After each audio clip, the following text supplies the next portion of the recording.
Yesterday, we applauded Namibia, a small nation in terms of population, but ambitious, for doing what many African economies only dream about, paying off a massive chunk of its international debt in one single move. I'm talking about a $750 million Eurobond. Gone, settled, not rolled over into another loan. They didn't declare a holiday or throw a parade. They just showed us what it looks like when discipline meets planning. Now today, in Nigeria, we're finding new ways to stay exactly where we are.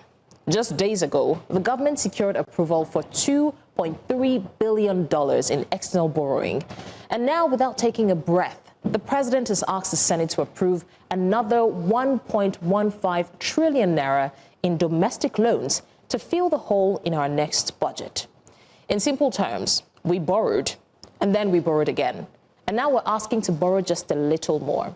And let's be clear, all nations borrow. Even Namibia isn't debt-free. But the difference is strategy.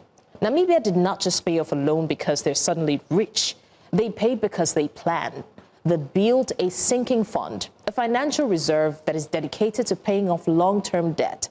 And when the bond matured, they had the cash ready. No begging, no panic, no exchange rate drama, just execution. Nigeria, on the other hand, is borrowing not for infrastructure or innovation, but to close budget gaps. And that's like taking a loan to pay your light bill instead of investing in a business that can actually make you money.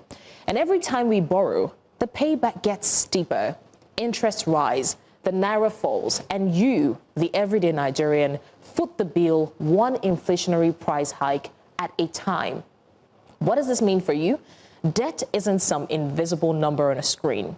It shows up when your rent goes up because the landlord's cost of living has gone up.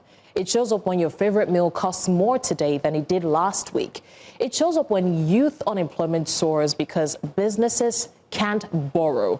The banks already lent the government. It shows up when schools, hospitals, and roads fail, not because Nigeria is poor, but because Nigeria is too indebted to fix them.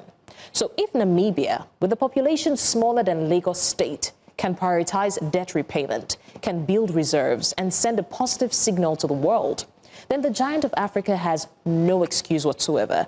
But here's the catch. You can't pay off what you keep topping off.